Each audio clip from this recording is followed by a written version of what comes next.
Nandi Agathiyar molar Punnakkeesar நற்றவத்து புலத்தியரும் பூனை கண்ணர் நந்தி இடைக்காடரும் போகர் புலிக்கை ஈசர் கருவூரார் கொங்கணவர் காலாஞ்சி சிந்தி எழுகண்ணர் அகப்பேயர் பாம்பாட்டி தேரையரும் குதம்பயரும் சட்டைநாதர் செந்தமிழ் சேர் சித்தர் பதினெண்மற்பாதம் சிந்தையுன்னி சிரத்தணியாய் சேர்த்தி வாழ்வார்.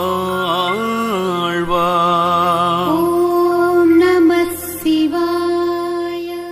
ஓம் கருவூரார் தேவாய நம. ஓம் கருவூரார் தேவாய நம. ஓம் கருவூரார் தேவாய நம. இப்ப எல்லாரும் ஸ்ரீ கருவூராருடைய குரு பூஜைக்காக வந்திருக்கிறோம். முதல்ல கருவூரான யாருன்னு நீங்களும் தெரிஞ்சுக்கணும். தெரியுமா யாருக்காச்சும்? யாருக்கும் தெரியாது. ராஜராஜ சோழனை தெரியுமா? தெரியும், எல்லாருக்கும் தெரியும். அந்த ராஜராஜ சோழனுக்கு ராஜகுரு தான் தஞ்சை பெரிய கோயில் கட்டியிருக்காங்கல்ல. இப்ப வரைக்கும் அதை எப்படி கட்டினாலும் யாருக்கும் தெரியாது. அதை கட்டி முடித்ததற்கான முழு காரணம் ஐயா கருவூரார் தான். நீங்க இன்னொரு விஷயம், சரித்திர நூல்ல இந்த சித்தர் பெருமானு நீங்க தெரியும். வேற எந்த ஒரு சித்தர்களும் சரித்திர நூல் வர முடியாது. புராணங்கள் வருவாங்க.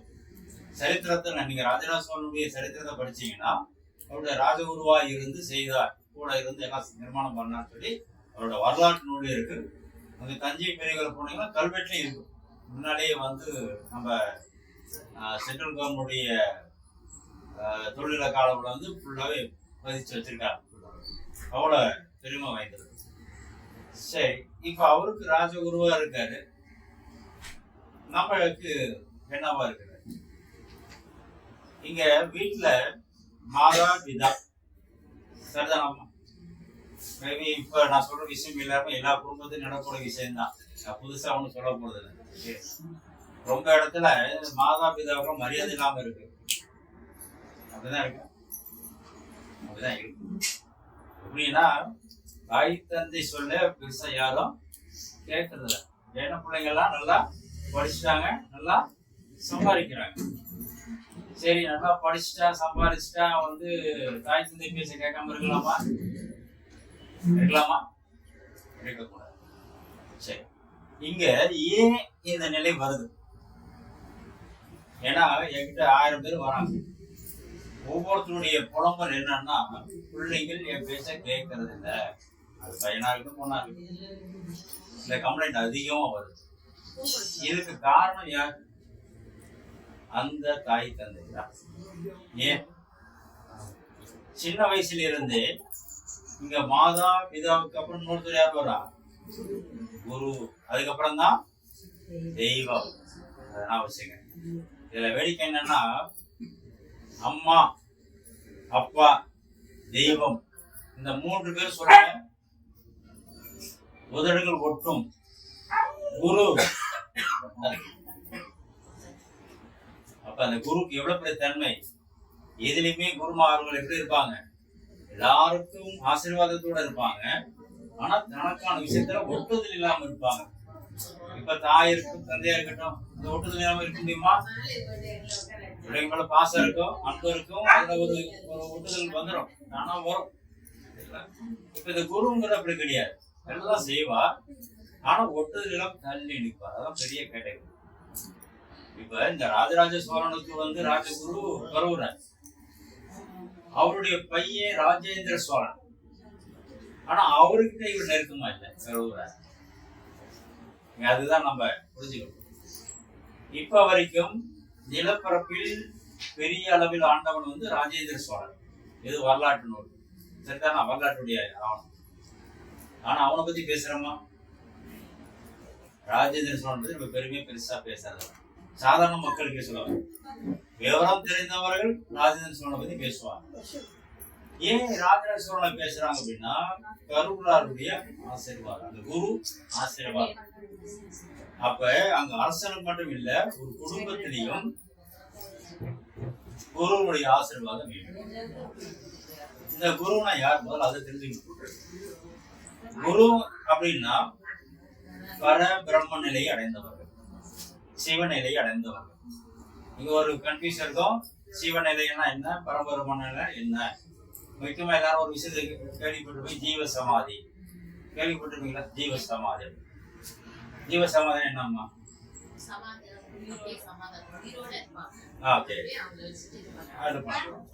சரி, அப்ப அவங்களுடைய நிலை அடுத்தது என்னவா இருக்கும்?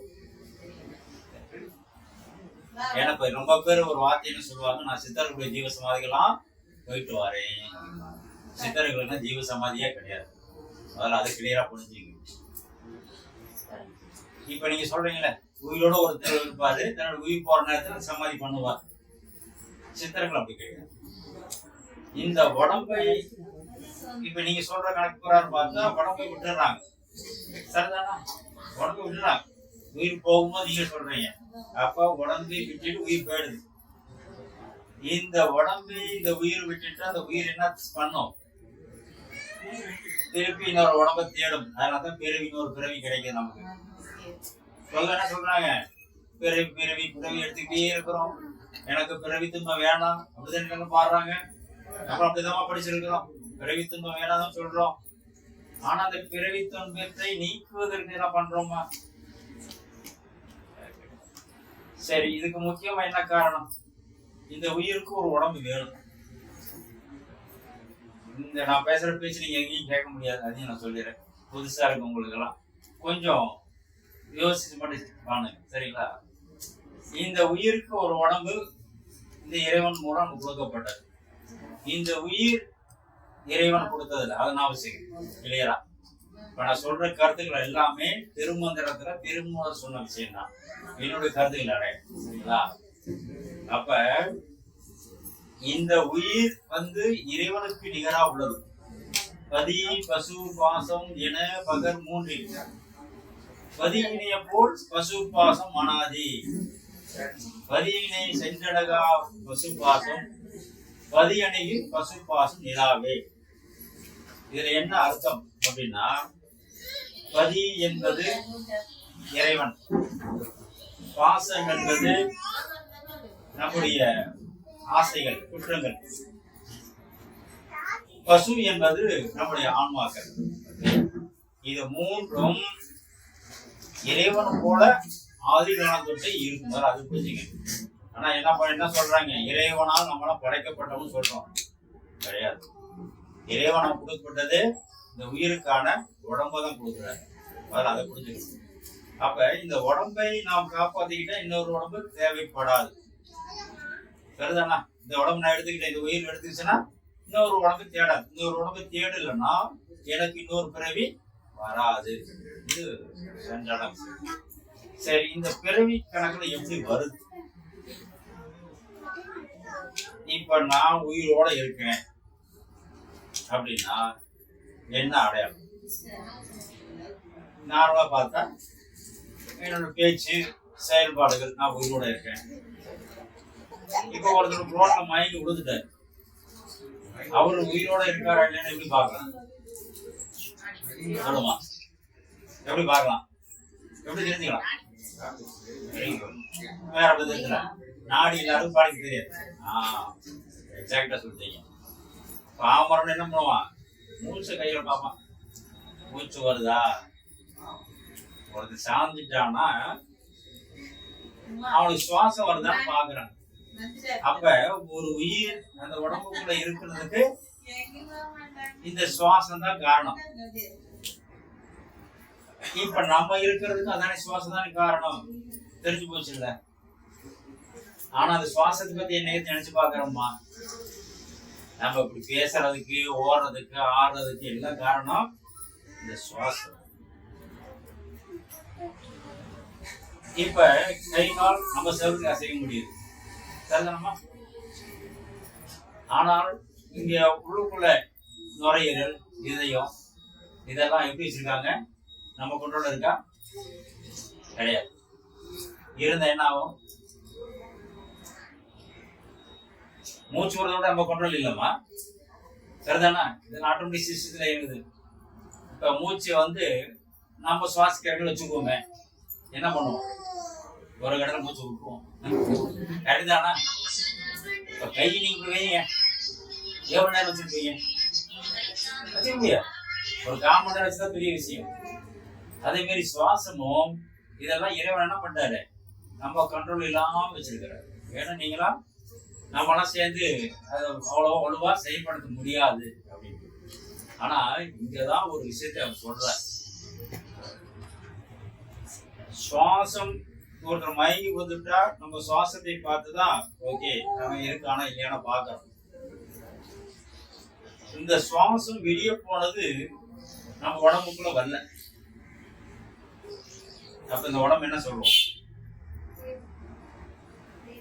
என்ன சொல்லுவோம்? உயிர் இது மூச்சு காட்டு வெளியே போனா உள்ளுக்குள்ள வரலம்மா. நீங்க தொட்டு பாக்குறீங்க, மூச்சு காத்து இல்ல, சாபம்னு சொல்லுவோம். பயப்படாதீங்க, எல்லாம் தெரிஞ்ச விஷயம் தான், தெரியாத விஷயம் கிடையாது. அப்ப ஒரு விஷயம் புரிஞ்சுக்கினீங்க, வெளியே போன மூச்சு காற்று உள்ளுக்குள்ள வராம ஒரு நிலை இருக்குதுன்னா இன்னொரு நிலையும் உண்டு. உள்ளுக்கு போன மூச்சு காற்று வெளியே வராமல் இருப்பதற்கும் சாத்தியம் உண்டு. இது சயின்ஸ். ஒவ்வொரு வினைக்கும் ஒரு எதிர்வினை உண்டு. வெளியில போன மூச்சு காற்று உள்ளுக்குள்ள வராமல் இருப்பதற்கான வாய்ப்பு இருக்கும் போதே உள்ளுக்குள்ள போன மூச்சு காற்றும் வெளியே வராமல் இருப்பதற்கும் வாய்ப்பு உண்டு. இப்ப நான் எனக்கு உள்ளுக்குள்ள போன மூச்சு காற்று நான் வெளியே விடல, எல்லாரும் யோசிக்கிறீங்க அது எப்படி சாத்தியமான? யோசிச்சுப்பா. வெளியே வரல, அப்ப இந்த உடம்பு என்னவா?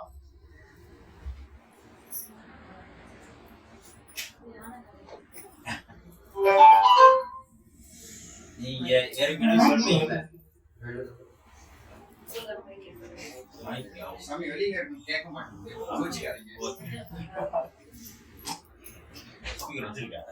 என் ஒய்ஃப் மாதிரி சவுண்ட் இருந்துச்சுன்னா கேட்கும். என் குரல்ல பேசுறீங்க, அது ஒன்றும் பிரச்சனை இல்லை. இன்னைக்குமே நம்ம வந்து கூட இருக்கிறவங்க வந்து நம்ம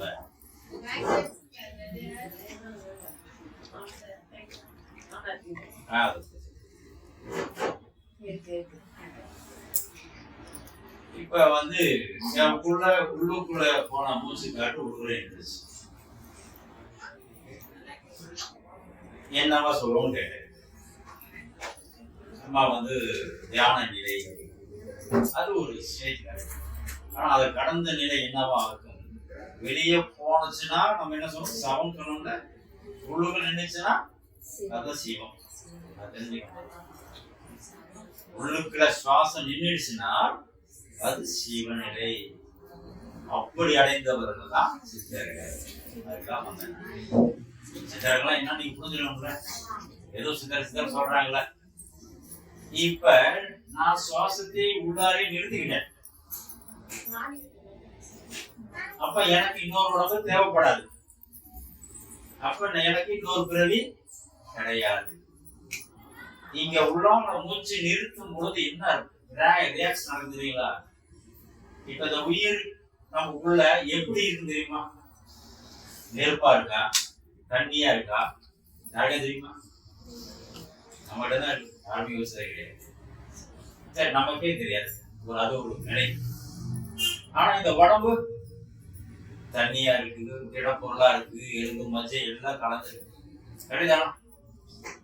இப்ப இந்த உடம்புக்குள்ளதான் அது என்னவா இருக்குன்னு தெரியாத உயிர் உள்ள இருக்கு. இப்ப இந்த உயிர் இந்த உடம்பை எடுத்துக்கணும். அதான் சொல்லி வைக்கிறேன், இந்த உடம்பு எடுத்துக்கணும். அப்ப எப்படி எடுக்க முடியும்? இப்ப ஒண்ணும் கிடையாதுமா. தண்ணி இருக்கு, பால் இருக்கு, ரெண்டு மிக்ஸ் பண்றோம். மிக்ஸ் ஆகுமா? கலக்க முடியுமா? தண்ணி பழதமா குடிக்கிறோம், குடிக்கிறதா? சரிதானா? ஏன் அப்படி யோசிக்கிறீங்க? மிக்ஸ் ஆகும், ரெண்டு கலந்துக்கும். இதே ஒரு தண்ணியில எண்ணெய் கலக்குமா? இதை சொல்லணும்னா இது ஒரு கெமிக்கல் ரியாக்ஷன். அதை புரிஞ்சுக்கணும். நம்ம நார்மலா தண்ணி கலக்கு, பால் கலக்கு அப்படின்னு நினைக்கிறோம். அது ஒரு ரியாக்ஷன். நீங்க ஆக முடியும். இதோட ஸ்டேட்டஸும் அதோட ஸ்டேட்டஸும் ஒன்னா இருக்கு, அதனால மிங்கிள் ஆகுது. அதே போலதான் இந்த உயிர் என்ன ஒரு நிலையில இருக்கு நமக்கு தெரியாது. நான் எக்ஸ்னு வச்சுக்கோங்க, தண்ணின்னு வச்சுக்கோங்க. அந்த தண்ணி நிலைமைக்கு இந்த உடம்பை கன்வெர்ட் பண்ணணும், ரியாக்ஷன் பண்ணணும். எப்படி பண்ணலாம்? அது எப்படி பண்ணணும்?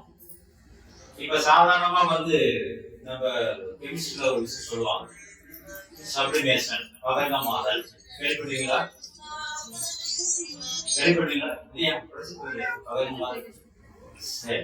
அதாவது எப்படின்னா, இப்ப ஒரு பொருளை ஹீட் பண்றோம். கோல்டே வச்சுக்கோங்க, அப்பதான் உங்களுக்கு கொஞ்சம் ஃப்ரீயா இருக்கும். கோல்டே வச்சுக்கோங்க, கோல்டை இப்ப ஹீட் பண்றோம். உடனே அது என்ன ஆகும்? உடனே உயிரமா?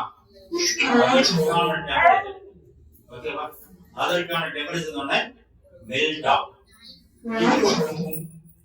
அதாவது திடத்தன்மையிலிருந்து திரவத்தன்மையா வரும். கரெக்ட் தானா?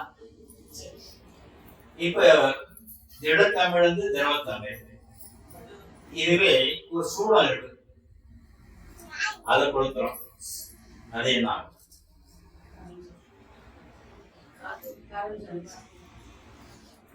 திரவத்தன்மைக்கு வராது. புரியுதுங்களா? சூடம் உங்களுக்கு தெரிஞ்ச விஷயம் சொல்ல வரேன். சூடத்தை நீங்க கொடுத்தாம வெளியில ஓப்பனா வச்சாவே ஒரு நாள் அது கரைஞ்சிடும். உண்மையான கற்பூரமா இருந்தால் அது கரைஞ்சிடும், தானே காய்ச்சலே கரைஞ்சிடும். கெமிக்கல் அது ரியாக்ஷன் நடக்கும். நம்ம சாதம் சொல்றோம், கரையை சொல்றோம், காத்துல இருக்கிற இந்த ஆக்சிஜன் எடுத்துக்கிட்டு தன்னை தானே அது கரைச்சிடும். அப்ப லிக்விட் ஆகாமல் நேரடியா ஆவியா போயிருது, அதுக்கு பேருதான் சப்ளிமேஷன், பதங்கமாதல். அதுக்குதான் இந்த உலகம். இப்ப நான் சொல்றேன், இப்ப இந்த உடம்பு திடத்தன்மையில இருக்கு. இந்த உயிர் எந்த தன்மையில நமக்கு தெரியாது.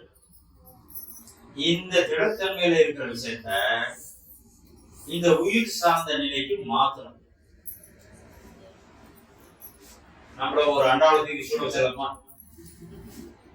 சூடு பண்ண தானே, சூடு பண்ண தானே. இப்படிதான் பேசிட்டு இருக்கிறோம், சூடு பண்ணா சரியாயிடும். நம்ம என்ன பண்ணலாம்? நம்மளை எப்படி சூடுபடுத்தலாம்? இல்ல. இப்ப இன்னொரு விஷயம் சொல்றாங்க, சாதாரணமா ஒரு உடம்பு சூட்டு உடம்பு அப்படி சொல்லுவாங்கல்ல.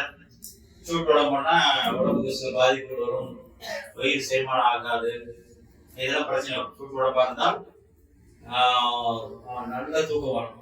அதனால செய்யுது, அதாவது எதிர்க்க முடியாது, நல்ல தூக்கம் வரும். அதே சமயத்தில் செரிமான கோளாறு வரும். இந்த பிரச்சனை வரும் சூடு இருந்தாங்க. இந்த சூடு சரியானா சரியில்லை, அதனால செய்யுது. அப்ப நான் சொல்லக்கூடிய சூடு எதுன்னா மின்னாற்றல் கூடிய சூடு, மின்னாற்றல் கூடிய சூடு. இப்ப இதுக்கு உங்களுக்கு தெளிவா ஒரு விஷயத்தை புரிஞ்சுக்கணும்னா, இப்ப ஒரு இரவு பொழுது விழிக்கிறது ஒரு படமாக ஒரு 3 மணி நேரம், 1 மணிக்கு தான் படுக்க போறோம். காலையில எழுத முடியுமா? வசதியா இருக்கும். ஆனா இதெல்லாம் நீங்க செஞ்சிருக்க மாட்டீங்க. டெஸ்ட் பண்ணி பாருங்க. இரவு பொழுது உட்காந்து தியானம் பண்ணி பாருங்க. உங்களால எவ்வளவு நேரம் முடியுது? 1 மணி நேரம் முடிஞ்சாலும் சரி, இல்ல 3 மணி நேரம் முடிஞ்சாலும் சரி. ஆனா காலையில உங்களுக்கு அசதியே இருக்காது, நீங்க முடிக்க முடியும். ரெண்டுமே பிடிக்கிறீங்க. ஆனா ஒன்று என்டர்டைன்மெண்ட், இன்னொன்னு உங்கள் உயிருக்கான விஷயம் தியானம். இந்த ரெண்டுலயுமே நம்ம உடம்புல ஒரு சூட உண்டாகும், விழித்திருக்கோம்ல, சூட உண்டாகும்.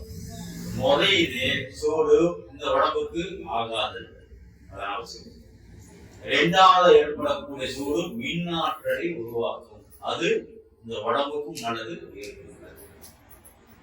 அப்ப அதுல தியானம் பண்ணிட்டு நம்ம வரணும். காலையில் இருக்கும் பொழுது நமக்கு எந்த அசதியும் வராது. அப்ப அந்த மின்னாற்றல் நல்ல விஷயம். அப்ப அதுமாரி சூடு நம்ம உடம்புக்குள்ள கொண்டு வரணும். அதனாலதான் என்ன சொல்றாங்க, தியானம் பண்ணணும், ஜெபம் பண்ணணும் அப்படி சொல்றாங்க. இது எல்லாரும் செய்யக்கூடிய ஒரு ஈஸியான விஷயம். இதை தாண்டி இந்த உடம்பை சூடு பண்ணுவதற்கு சில விஷயங்கள் சொல்றாங்க. ஏற்றி இறக்கி இருகாலும் போரிக்கும் காற்றை பிடிக்கும் கணக்கறிவார் இல்லை. காற்றை பிடிக்கும் கணக்கு அறிவாளருக்கு கூற்றை உதைக்கும் குறி எதுவாமை. திருமூலர். இப்ப நம்ம சுவாசம் பண்ணிக்கணும்னு சொல்லிட்டு இருக்கவே, இந்த சுவாசத்தினுடைய அளவு என்ன தெரியுமா? சுவாசத்தை எவ்வளவு தூரம் வெளியிடணும், எவ்வளவு தூரம் உள்ளார இழுக்கிறோம் அப்படின்னு யாருக்காவது தெரியுமா? அதான் சொல்றாரு, ஏற்றி இறக்கி இருகாலும் குறிக்கும், இரு சுவாசத்திலையும் பூரிக்கும் என்பது உள்ளிழுத்தல். இதனுடைய அளவை தெரிந்து கொள்ளணும். யாருக்கு இந்த அளவு தெரியுதோ அவங்களுக்கு தான் யமனை வரைக்கிற தகுதி வருகிறார். யமனை வரைக்கிற தகுதி என்னன்னா மரணமில்லா பெருவாழ்வு கிடைக்கும், பெருவி பெருங்கடலை தாண்டக்கூடிய வாய்ப்பு கிடைக்கின்றன. இப்ப நம்ம உடம்பு சூடு பண்ண ஒரு விஷயம் சொன்னேன், எப்படி சூடு பண்ண முடியும்? உங்க கையில இப்படி மூடிட்டு ஊதி பாருங்க. கைக்கு மூடிக்கணுமா? மூடிட்டு கைக்குள்ள ஊதுங்க. என்ன உடம்பு பாரு, சூடு வருதாமா? சொல்லி பார்த்துருக்கீங்களா? போத சூடு வருதுல. சாதாரணமா நேரடியா நமக்கு கை வச்சு ஊதும் போது சூடு. அப்ப காத்து மூலம் சூடு வரும் தெரியுதா? காத்துதான், காத்து மூலம் சூடு. இப்ப இந்த காத்து விஷயத்துல நான் இன்னொரு விஷயத்தை அப்ளை பண்ணிடுறேன். காத்துல இருந்துதான் நெருப்பு. இந்த பஞ்சபூதங்கள் தெரியுமா? என்னமா?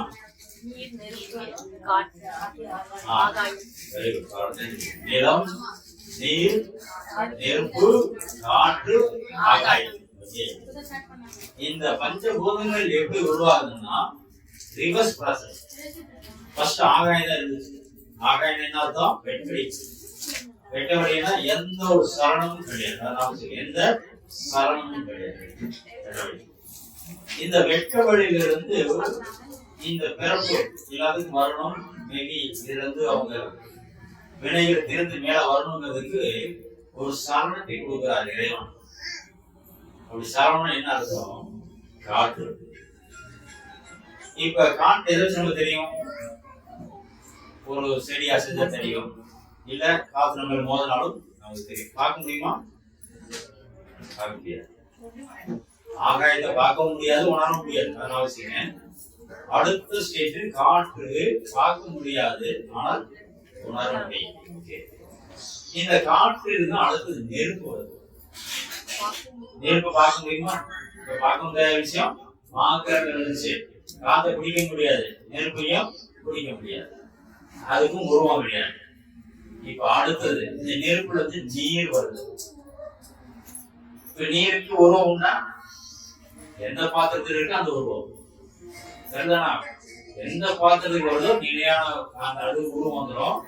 இன்னொன்னு அதையும் நம்ம பார்க்க முடியாது. பார்க்க முடியாத இடத்துல இருந்து பார்க்க முடியாத அளவுக்கு வந்துச்சு. அடுத்தது நீர்ல இருந்து நிலம். இந்த நிலத்துக்கு தான் வடிவம் உண்டு, பார்க்க முடியும். பஞ்சபூத பூர்வம் இந்த நிலத்தில் உண்டு, அதை புரிஞ்சுக்கணும். நிலத்திலும் பஞ்சபூத பூர்வம் இருக்கு, ஆகாயத்தில் இருக்கு. ஆகாயத்தில் வெளிப்படுத்தாது, நிலத்தில் வெளிப்படுத்தும். அதனாலதான் பூமியில எதை போட்டாலும் விளையுது. அதனால பூமியில எதை போட்டாலும் விளையுது. அதே மாதிரிதான் நம்முடைய எண்ணங்கள் நிலத்தின் தன்மை உடையது. அதனாலதான் நம்ம என்ன பண்றோம்? ஏதாச்சும் யோசிக்கிட்டே இருக்கோம். யோசிக்காத ஆள் இருக்காங்களா? வித்தியாசம் அது பாட்டு தோற்றுவித்துக் கொண்டே இருக்கும் எண்ணங்களை. பூமி எப்படி செடி கொடி எல்லாம் விளைக்கிறதோ அதே மாதிரி நம்முடைய மனமானது நிலத்தன்மையில் இருக்கும் பொழுது என்ன விருத்திகளை கொடுத்து கொண்டே இருக்கும். இப்படி என்ன விருத்தி கொடுத்து கொண்டே வயசானவங்களுக்கு ஒரு புரியும் இந்த விஷயம். இரவு பொழுதுல யோசனை பண்ணது என்ன ஆகுமா? தூக்கம் வருமா?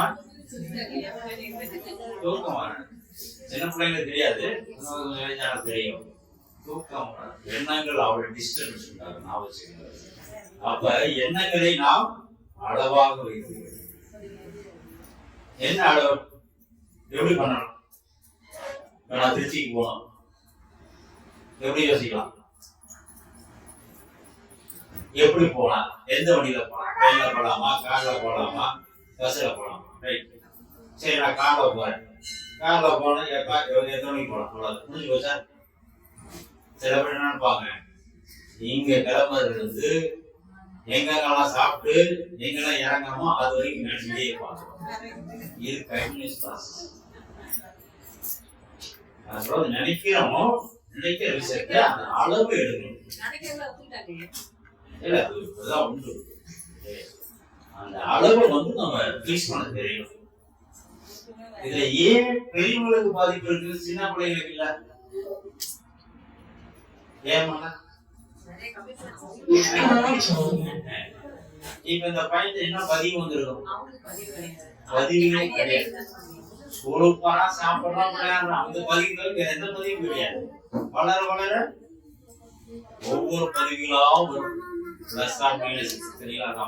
இது வந்து அப்ப அந்த பதிவுகள் தான் நமக்கு பிரச்சனை. சொன்னாங்க, 5 வளையாதது 50 வளையுமா? 5 அர்த்தம் கரிமலை எதை வேணாலும் டிசைன் பண்ணிடலாம். 50 நீங்க உடைச்சீங்க, உடஞ்சிருச்சு. இதுதான் பிரச்சனை. இப்ப இதுல நான் சொல்ல வரேன், எண்ணங்களை சரி செய்து கொள்வது. எண்ணங்களை சரியாக வைக்கணும். எப்படி வைக்கலாம்? எண்ணங்கள் வரக்கூடாது. அதுதான் தியானம். தியானம் அப்படின்னா என்ன அர்த்தம்? தியானம் என்ன? ஏதோ ஒன்றில் நிலைத்திருப்பது. ஏதோ ஒன்றில் நிலைத்திருப்பது. இப்ப எதை சார்ந்த விஷயம் தியானம் சொல்லும்போது என்ன பண்ணலாம்? ஒரு பொருளாதார திருவுருவத்தையோ இல்ல இறைவனுடைய திருவத்தையோ நாம் நினைத்திருப்போம். இப்ப நான் கண்ணம் போடுறேன், நினைக்கிறேன், அதுலயே ஆழ்ந்து இருக்கு. கூட யார் வந்தாங்க போனாங்க எதுவுமே எனக்கு தெரியக்கூடாது. அதுதான் அந்த அளவுக்கு என்னால ஆழ்ந்து போக முடியணும். அப்படின்னாதான் இந்த தியானம் சரியான தியானம். அப்ப இது மீறி நம்முடைய எண்ணங்களை குறைப்பு அப்படிங்கிறதுதான் தியானத்தின் ஜபத்திலாம் கொடுத்திருக்காங்க. இவங்க ஒன்றும் இறைவனை அழுதலை கொடுக்கல, நம்ம நன்மைதான் கொடுத்திருக்காங்க, நம்முடைய நன்மைக்கு.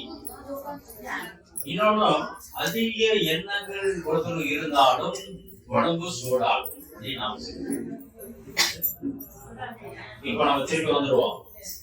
ஒவ்வொரு மெட்டலுக்கும் ஒரு டெம்பரேச்சர் வச்சிருந்தோம். இந்த உடம்புக்கான எப்படி சூடு பண்ணணும்னு சொல்லவே இல்லையே, அதுக்கு எங்க போயிடுச்சு. இந்த காற்று கைய வச்சு குடிச்சா ஊதுனா சூடாக சொன்னீங்க.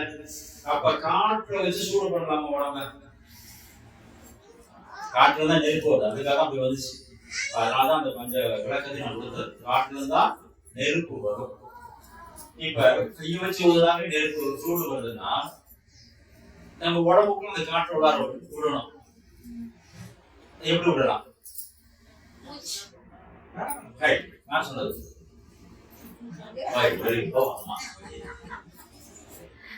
சுவாசம். அப்ப இந்த சுவாசம் இயற்கை பண்ணிருக்கிறோம்ல, நம்ம கண்ணப்படி சுவாசம் பண்ண முடியுமா? உடம்பு சூடுபடுத்தணும். ஒண்ணு இல்லாம அந்த காலத்து அடுப்புல விறகு அடுப்புல இருக்கும்போது எப்படி பண்ணுவாங்க? ஊது கூட தனியா இருக்கும். கரெக்டா அந்த கணக்கா ஊதணும், அணையக்கூடாது. நல்லா நினைப்பாங்க ஊதுனா அணையுமாங்க, ஆனா ஊதுனா நல்லா எரியும். அதே மாரி இந்த சுவாசத்தை நம்ம ஆழ்ந்து சுவாசம் பண்ணணும். எவ்வளவு பேர் அப்படி செய்யறீங்க? சரி, இன்னொரு விஷயம் சொல்றேன். சாப்பிடும் பொழுது, தண்ணி கொடுக்கும் பொழுது சுவாசத்தை உள் இழுப்பீங்களா வெளியிடுவீங்களா?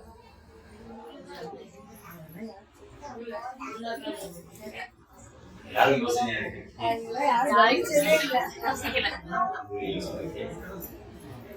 சுவாசம் நம்ம வெளியே வர முடியும், உள்ளார எடுக்க முடியும்.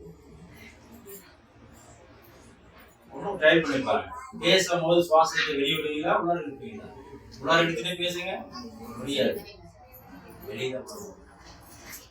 நான் என்ன சொன்னேன், வெளியே சுவாசம் போக போக நமக்கு பிராணம் நஷ்டம்.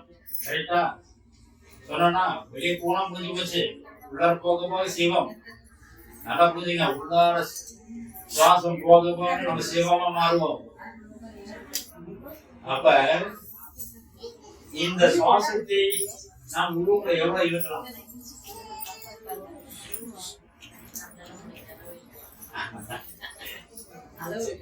சரி, ஒரு கணக்கு நான் சொல்றேன். இது எல்லாமே நான் சொல்ற விஷயம் எல்லாமே திரும்ப சொன்னதா, திருமணத்துல இருக்காது. நீங்க போய் படிச்சு பாருங்க. பொதுவா சுவாசம் வந்து நம்ம நார்மலா வெளிப்படுதல் 12 அங்குலம், 12 அங்குலம் வந்து சுவாசத்தை வெளியிடுறோம். உள்ளார இருக்கிற சுவாசம் 8 அங்குலம். அப்ப 4 அங்குலம் குறையுதாமா? அதுதான் ஆயுள் குறையுது. நான் எனக்கு கொடுக்கப்பட்ட ஆயுள்ல வெளிவிடுதல் 12, உள்ளெழுத்த 12 அப்படின்னா என் ஆயுள் எனக்கே இருக்கும்.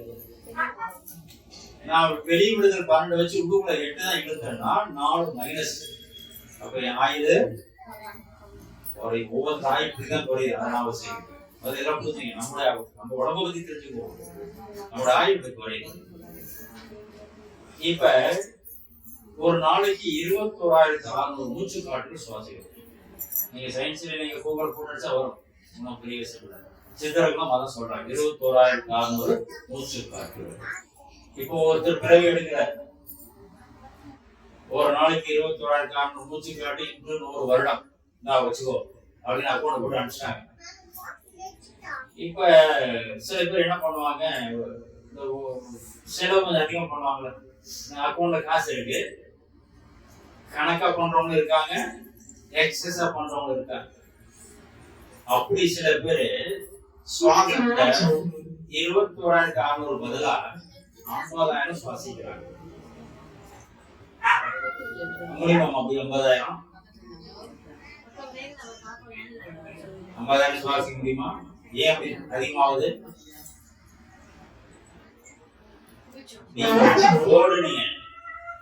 நீங்க ஓடுனீங்க, சுவாசம் இப்ப இருக்கிற காலகட்டத்துல பலவித சாதனங்களும் உங்க எண்ணங்கள் தேவைப்படுற வாய்ப்புகள்லாம் அதிகமாகும். அந்த காலத்துல இப்ப அந்த காலம் வேண்டாம். 200 வருடங்களுக்கு முன்னால ராமலிங்க சுவாமிகள் வரலாறு, அவர் வந்து சென்னை 7 வாழ்றாரு. ஒரு கட்டத்துக்கு அப்புறம் அவர் என்ன பாடுறாரு, ஏற்றம் போதும் சென்னையில் இருந்தால் மனது சுழுவும் என்று நாட்டுப்புறத்தை தெரிந்தனன் அப்படின்னு. எனக்கு தெரிஞ்சே ஒரு 20 வருஷம் ஒரு சிங்கம் ரோடு தான். அவரு சொல்றாரு 200 வருஷம் எப்படி ஒண்ணுமே இருக்காரு. ஆனா அவர் பாடுறாரு, என்ன மனசு சந்தனம் அடைய சொல்லி நான் வெளியில போயிருக்கேன், 4 ரூபாய் வயல் போட்டேன். இப்ப எப்படி இருக்கு அப்படின்னு சொன்னா, இப்ப போன வீட்டுல இருந்தா கூட மனசு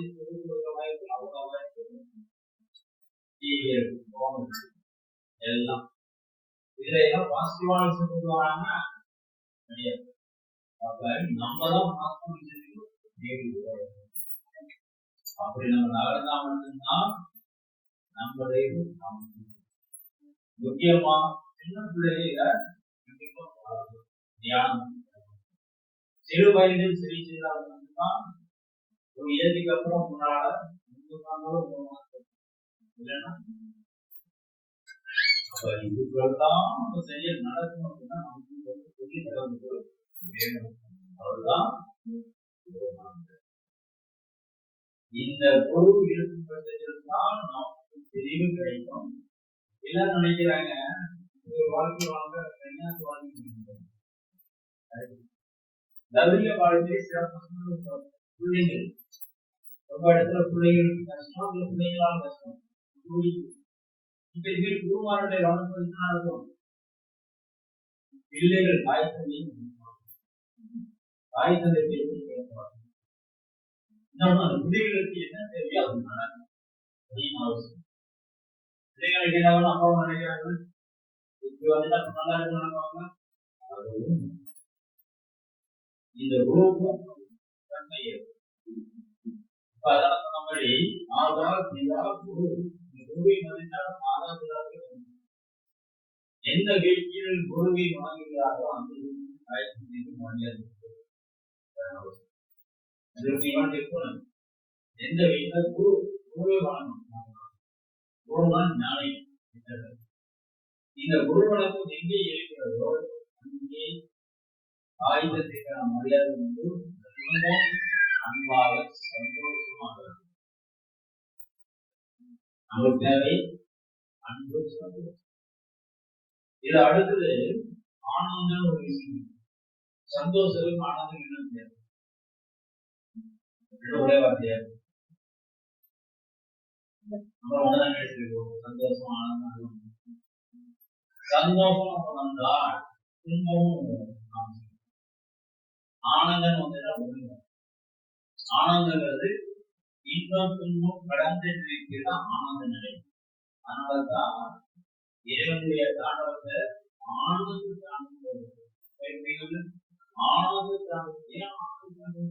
அந்த தாண்டவத்தை கண்டதுக்கு அப்புறம் எல்லாத்தையும் நம்ம கடந்துடும். இன்பம் துன்பம் கடந்து ஒரு மறுநிலை இந்த இருப்பு நிலை நிர்தேசம் துன்பி இல்லை, இன்பம் துன்பம் வரும் போகும், இப்படி எல்லாமே ரெண்டு தான் இருக்கு. இந்த ரெண்டு உணர்ந்து ஒன்றா செய்வது. இங்க இன்பம் துன்பம் அப்படி இல்லாமல் ஆனந்தம். இந்த ஆனந்த நிலை அடையணும் அப்படின்னு தான்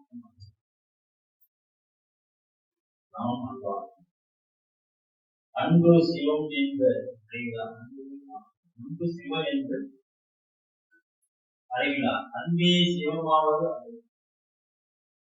அன்பே சிவமாவது அறிந்தபின் அன்பே சிவமாய் அமர்ந்திருக்கிறார். அப்ப யார் ஒருவரிடம் அன்பு அதிகமாக இருக்கிறதோ அன்புதான் இறைவனிடம். நீங்க சிதம்பரம் போனீங்கன்னா மேல போடுவோம் அன்பே சிவம் சொல்றான். ஒரு கோபத்துல அன்பே சிவம். அப்ப இந்த அன்பு ஒருவரை பட்சத்தில் அவ்வளவு சிறப்பு நிலையம். இப்ப இதுதான் ஒரு சிறப்பாக ஒரு குடும்பத்துல 4 பேர், கணவன் மனைவி ஒரு பிள்ளைகள் 2 பேர், 4 பேர். இந்த 4 பேர்ல எப்பொழுதும் சந்தோஷமாக பேசிக் கொண்டிருக்கிறீர்களா?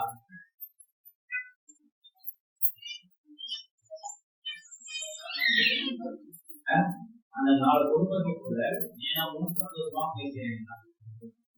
பேசுறாங்க. அம்மாவோட பேசுறீங்க, அம்மாவோட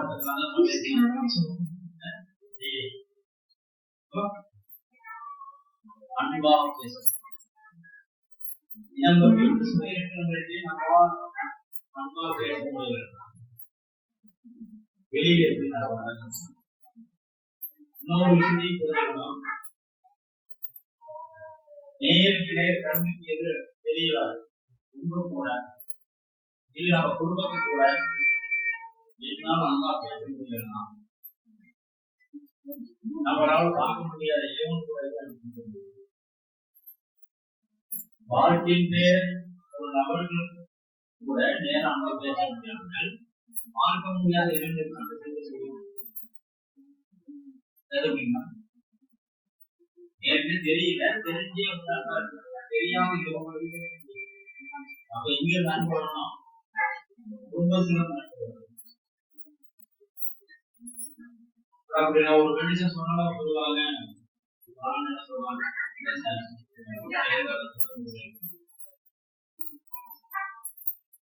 பொண்ணு அட்வைஸ் பண்ணா எங்க கணவன் இதுதான் பதிலா வரும். நீங்க ஒரு அன்பு நீங்க எவ்வளவு இது பண்ணாலும் ஒரு அன்பை வந்து அவங்க ஒரு ஸ்டேஜ் என்ன ஆயிடும்,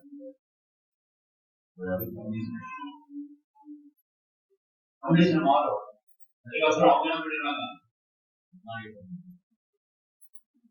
இதுக்கு உதாரணத்துல சில விஷயம் நான் சொல்றேன். வருமான எப்படி உருவாகுது?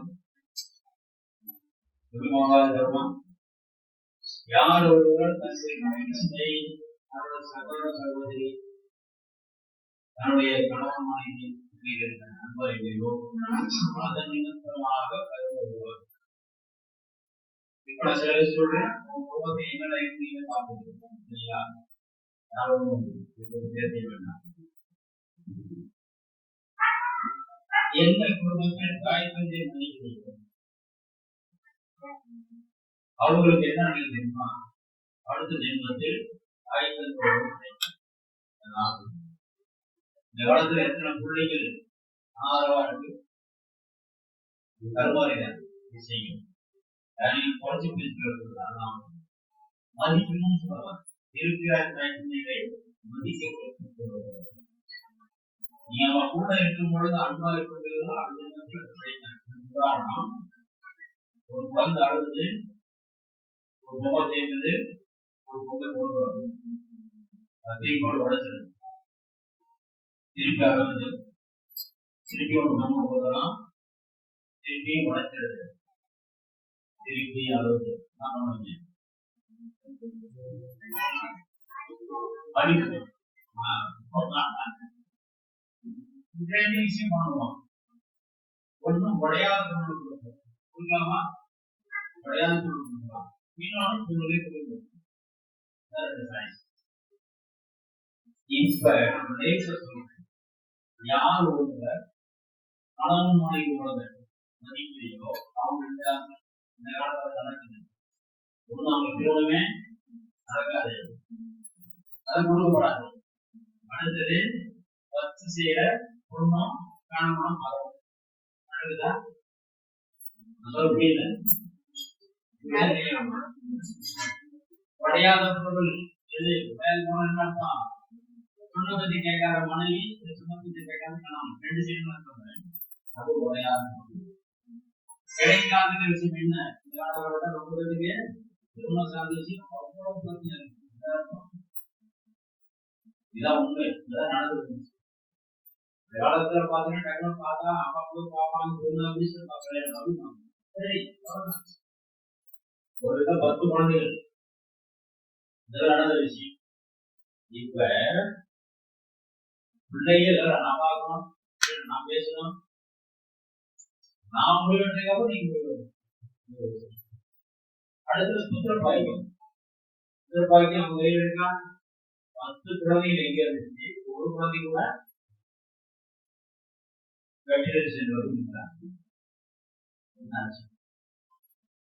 இப்ப நான் 10 குழந்தைகள் சார். அந்த 10 குழந்தைகள அவங்க அப்பா அம்மா நல்லா பார்த்துக்கிறாங்க.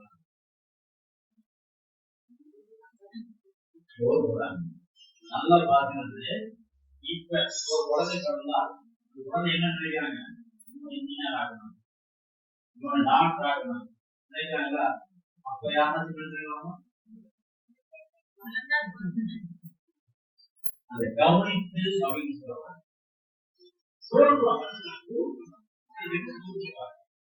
படிக்கிறா படிக்கிறீங்களா என்ன பண்ணா கவனிக்கிறதே கிடையாது. நீங்க படிப்பறிவு சொல்ல போறாங்க கவனித்து பிள்ளைகளை கவனிப்பது. அந்த நம்ம தலைமுறைகளுக்கு முன்னால பிள்ளைகளை கவனிக்கிறதுனால இப்ப நம்ம தலைமுறை குழந்தைகளுக்கு அந்த புது பாக்கியம் இல்லை. ஏன்னா அப்ப கவனிக்கிற உடைச்சாச்சு, உடைச்ச குழந்தைக்கு திருப்பி நம்ம கொடுக்கணும். அதனாலதான் அடுத்த தலைமுறையில குழந்தை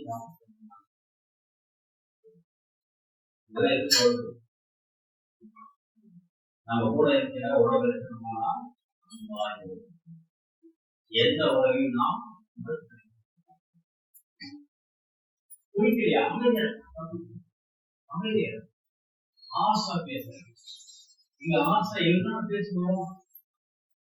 ஒருத்தர் சட்டம் போடுவோம், நீ கண்டுக்கவே இல்லைன்னா பேசுவோம், கண்டுக்கலாமா? சட்டம் இன்னும் ஆசை அது கேட்கலையா? நடக்குது. நீங்க அதுவே தொடங்கி மாறிக்கிறாங்க. என்னமா என்னப்பா வருமா? அப்ப நீ இப்படி இருந்த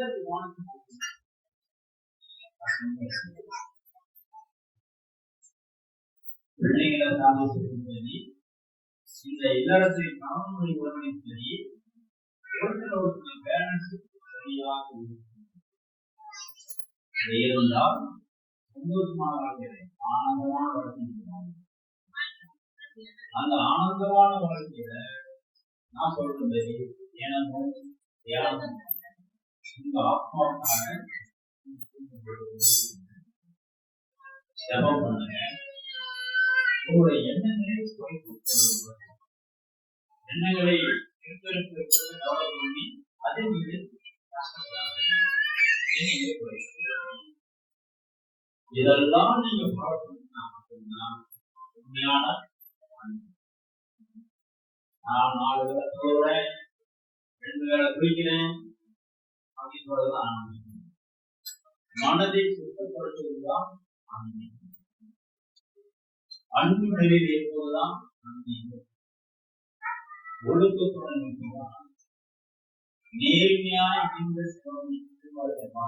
நேர்மையாய். அப்ப நேர்மையா ஒன்று இருந்தா சிவம் வந்துதான். நேர்மை ஒன்றுதான் யோசிக்கலாம். எந்தெந்த வீட்டில் குழந்தை பிரச்சனை இருக்கோ அந்த வீட்டுலாம் நேர்மை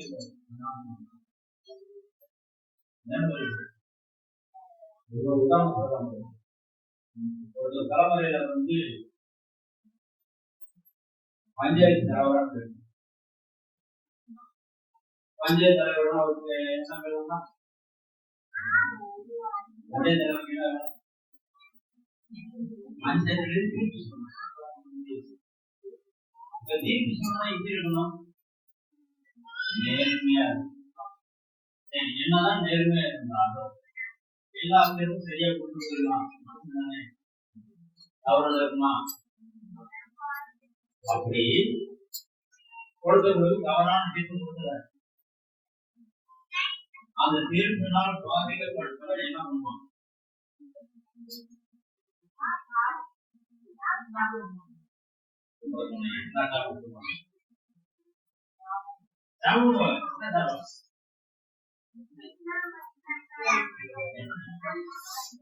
ஒரே சாபம்.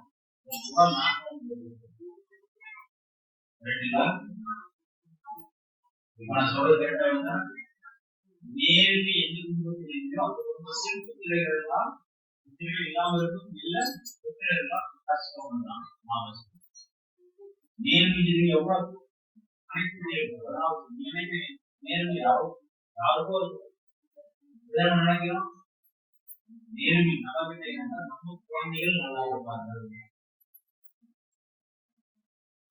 இன்னொரு விஷயம், இந்த நேர்மை இருக்கிறவங்களுக்கு தான் வணக்கம் அனைவரும் கொடுப்பாங்க. அதாவது 10 தடவை வேணா வணக்கம் சொன்னாங்களா? இப்ப யாரு திரும்ப சொல்லாதுமா? ஜட்ஜி வணக்கம் வைக்கிறாங்களா? இதை தாண்டி இன்னொருத்தர் நம்ம வணக்கம்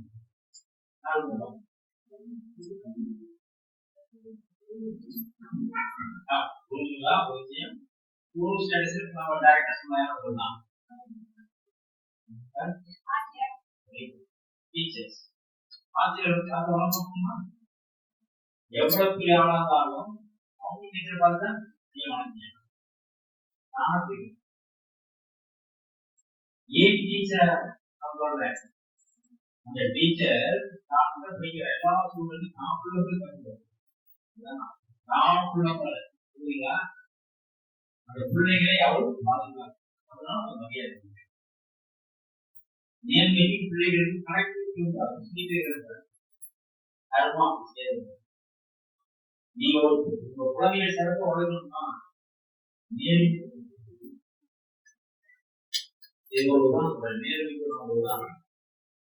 வேண்டாமா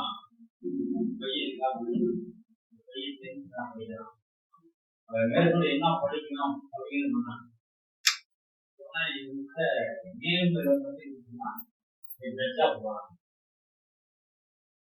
அவனுடைய இருப்பு கேட்டா 10 டீச்சர் அதாவது டீச்சர் நான் பேர் நான் கேட்டேன் அப்படி எப்படி நேர்மை பண்ணி வர சொல்லுங்க எல்லாரும் அப்படியே நேர்மையாக தான் சொல்லுவாங்க நீங்க எப்படி வருவீங்கன்னா கிராமப்புறம் தான் இருக்கணும் இந்த பையன் நல்லா சரியான கிராமப்புறம் இருந்ததுனால அவங்க அப்பா வீட்டுல எடுத்து நவீனா பதிச்சுட்டு இருக்கான் எனக்கு 12 வயசு ஆகணும் லைசன்ஸ் எடுத்து போட்டேன் எல்லா அப்பா அம்மாவும் வண்டி சந்தோஷம் போட்டு கொடுக்குறாங்க 4 வருஷம் மதிக்கிறது அந்த பையன் சொல்றான் நான் ஓட்ட மாட்டேன் லைசன்ஸ் எடுத்து போடுவேன் விடுமா கண்டிப்பா நேர்மை இதுதான் அவனுக்குள்ளே நேர்மை மேபி அந்த வருஷம்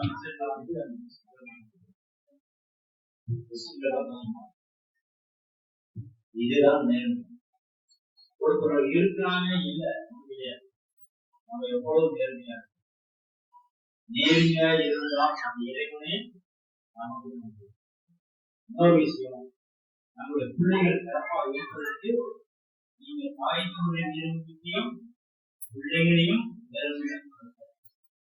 நேர்மையோட பொழுது வாங்கினாங்க பரவாயில்ல கொஞ்சம் வாங்கப்பாரு அப்படின்னு பாருங்க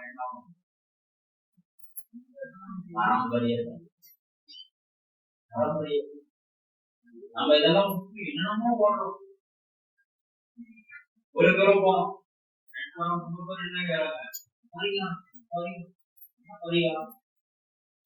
மூட்டை மூட்டையா நம்ம நெஞ்சுக்குள்ள வந்து அழுத்த வச்சுக்கிட்டு நான் சொல்ல வேலைக்கு என்ன நீங்க ட்வீட் பண்ணுங்க என்ன ட்வீட் பண்றீங்களா 100% நடந்திருக்கு உங்களுக்கு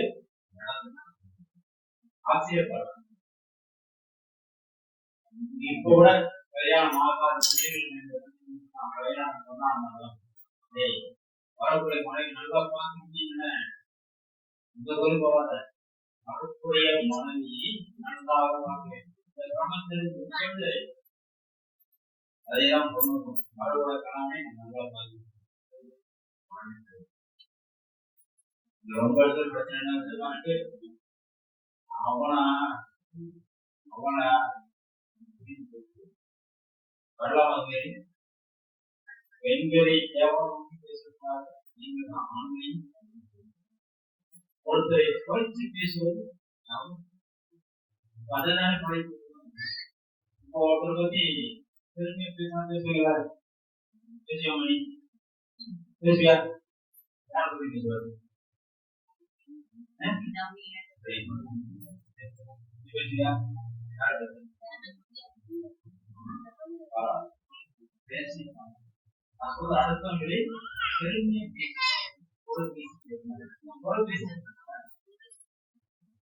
எனது சமுதாயத்தில் அப்படி நடக்குது சொல்லிக்கிட்டே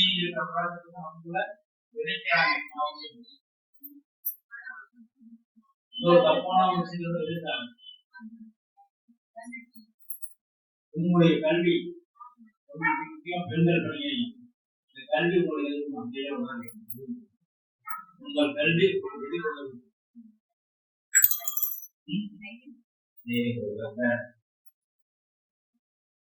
சம்பாதிக்கிறது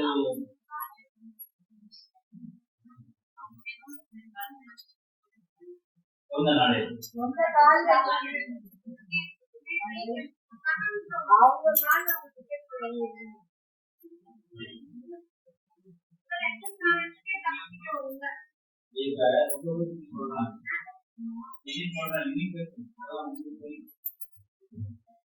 கணவனை குறைத்து வாழ்வது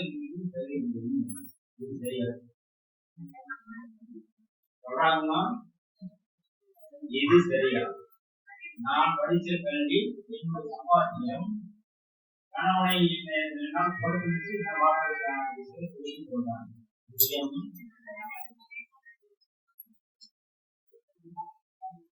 கல்வி தப்பா ஒரு ஆன்லைன் சம்பாதித்து கேட்டா எதுக்கு சம்பாதிக்கிறார்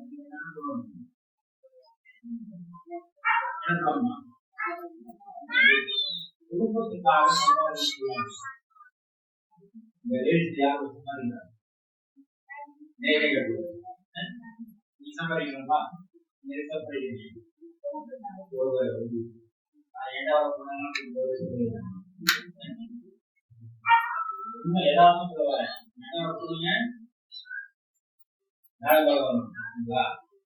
என்ன சொல்லுங்க, நான் இண்டிபெண்டா ஒரு கல்வியை தப்பா அப்டேட் பண்றாங்க. கல்வி நம்ம புரிதல் அந்த தேவன் இருக்கு குடும்பத்தை சார்ந்த விஷயமாக ஒரு பெண் எவ்வளவு ஸ்டேட்டஸ் மேல வந்தாலும் தான் கணவனை பக்கத்தில் இருக்கும்போதுதான் உண்மை. இதுவரைக்கும் உள்ள உலகளவுல பெரிய பெரிய லேடிஸ் இருக்காங்கல்ல, அவங்க இதெல்லாம் பாருங்க பெருமைக்காக நீங்க குடும்பத்தோடு நிற்கிறாங்களோ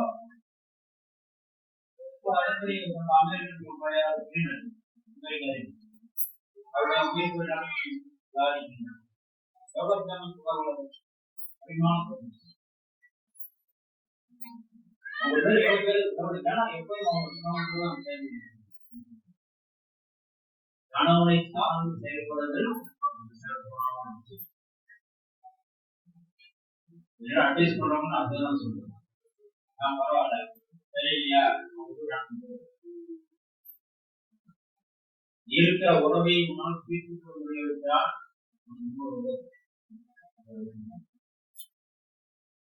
அந்த அன்பு அந்த அளவுக்கு ரீச் பண்ணணும். அதுதான் நான் அதுதான் அதுதான் எனக்கு இறைநதிங்க வந்துச்சு என் கூட பொருள் பிடிக்காது எனக்கு பாவிக்காதுக்கான என்ன பண்ணுவேன் தப்பு போன சொல்லுமா நம்ம முன்னோர்கள் எல்லாம் சிறப்பா ஒரு செயல்பட வச்சிருக்காங்க. ஏன் மனமும் முக்கியமா சிந்தனை அப்போ ஒரு சிறப்பு என்ன காரணம் தெய்வத்தான் ஆகாதுன்னா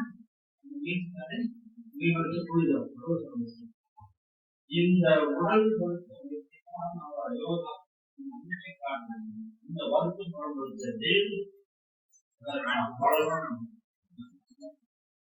இந்த நம்ம மேன்மைக்கு வரும் அந்த வேலை கிடைக்கும்.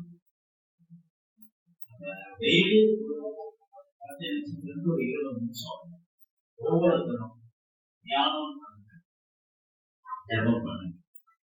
இதுக்கெல்லாம் ஆதாரமா ஒரு குருவே வணக்கம்.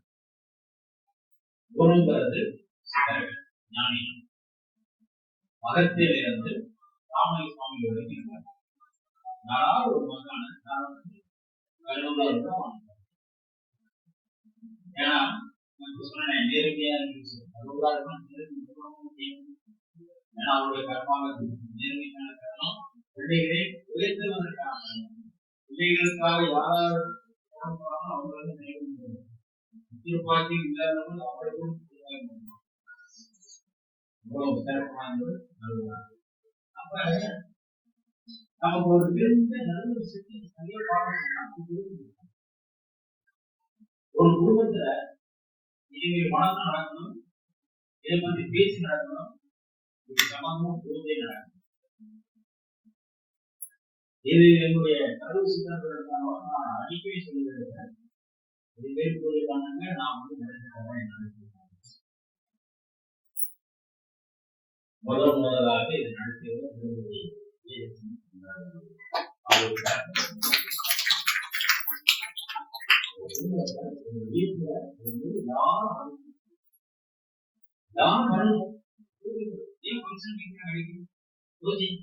அவராத்திரி வைக்கிறாங்க,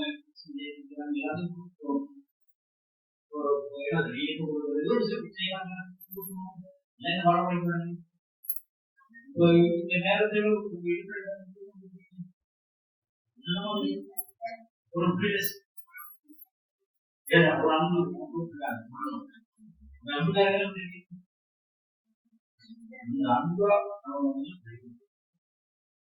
நல்ல விஷயத்தை ஒரு நல்ல விஷயம் இப்படி நடக்கும்போது மட்டும்தான் இதெல்லாம் நமக்கு கிடைக்கும். வீட்டே கிடைக்கும் அதுதான்.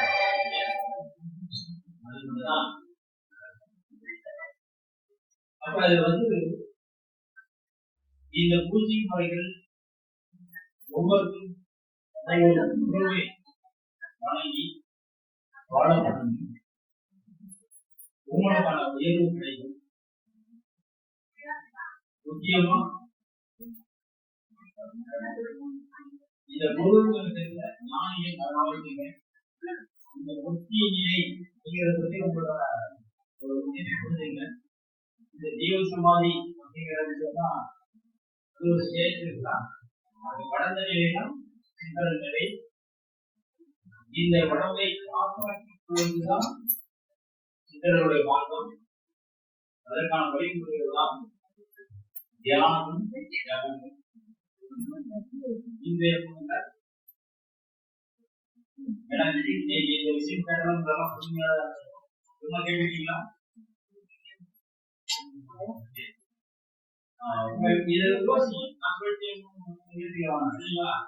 யோசிங்க.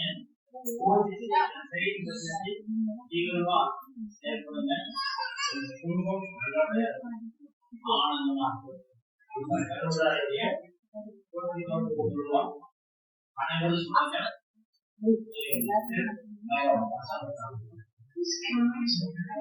இப்ப நான் சொல்றது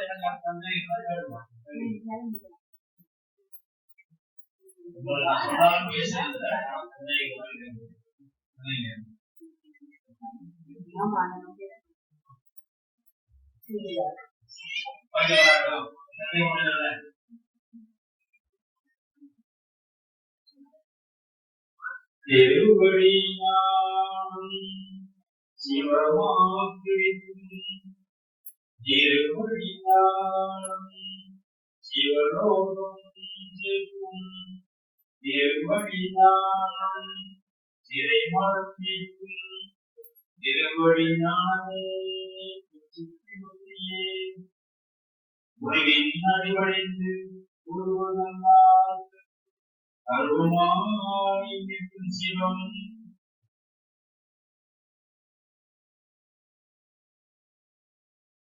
ஓம் அகத்தில் திருவடிகள் போற்றி. சத்தம் சொல்லலாம். அவன் காதல் அவன் இங்கே உட்காந்தா தஞ்சை பெரிய உட்காந்து அவங்க தெரியுங்களா? நாம தான் சொல்லணும். யாருக்கு ஓம் அகத்தில் திருவடியில் போற்றி. ஓம்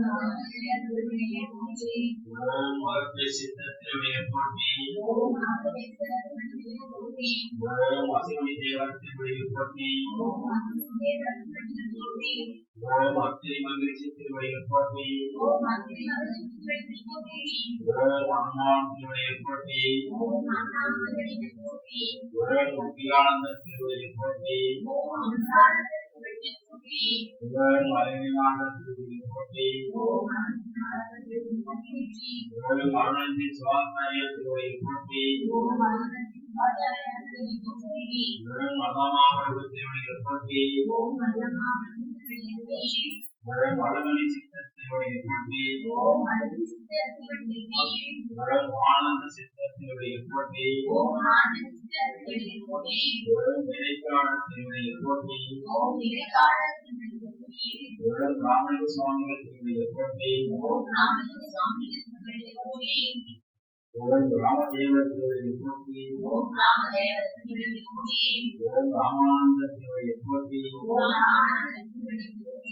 ஓம் உமாமணி சுவாசாரிய திருவடியில் போற்றி.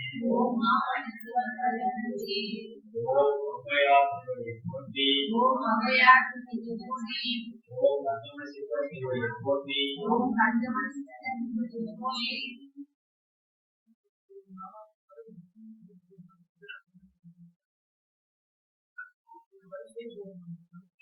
ஓம் கடற்கரை சித்த திருவடியில் போற்றி. ஓம் சித்த திருவடியில் போற்றி. ஓம் கருணானந்த தேவனை போற்றி ஓம் போற்றி ஓம் கருணானந்த தேவனை போற்றி ஓம் கருணாதாச தேவனை போற்றி ஓம்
கருணாமூர்த்தி தேவனை போற்றி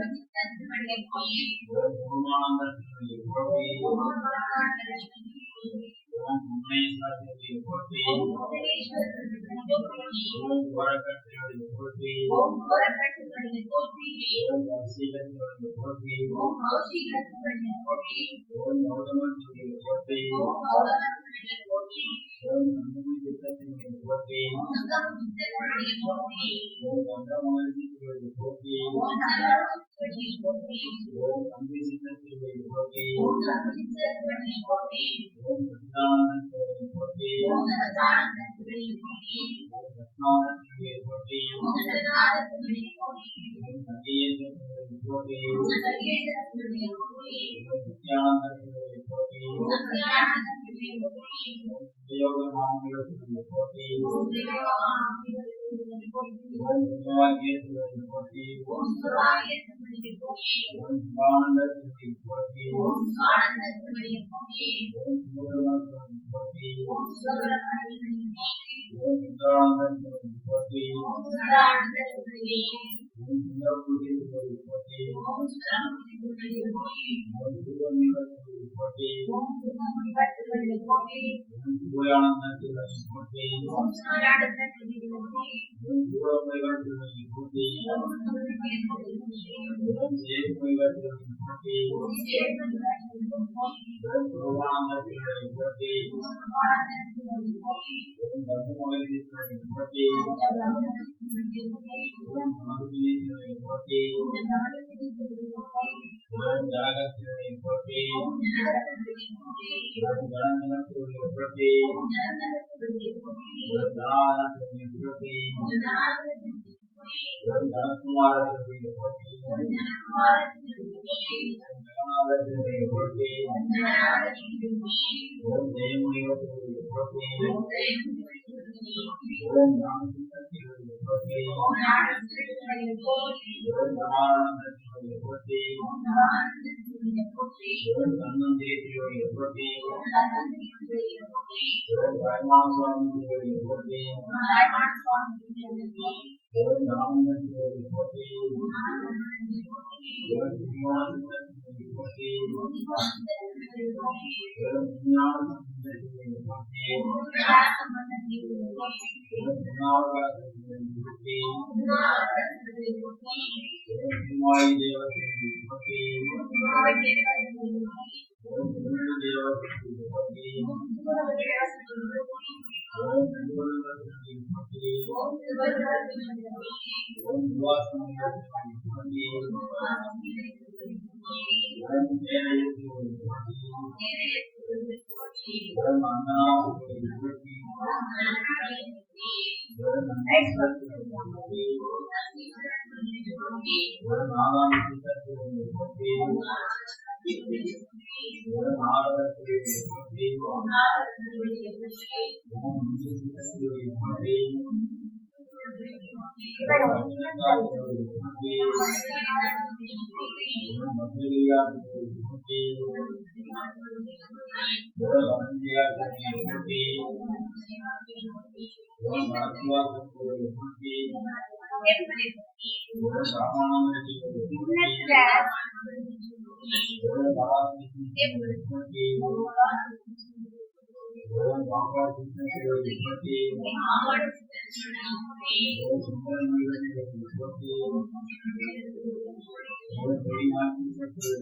Hara Hara Nama Nama Namah Shivaya.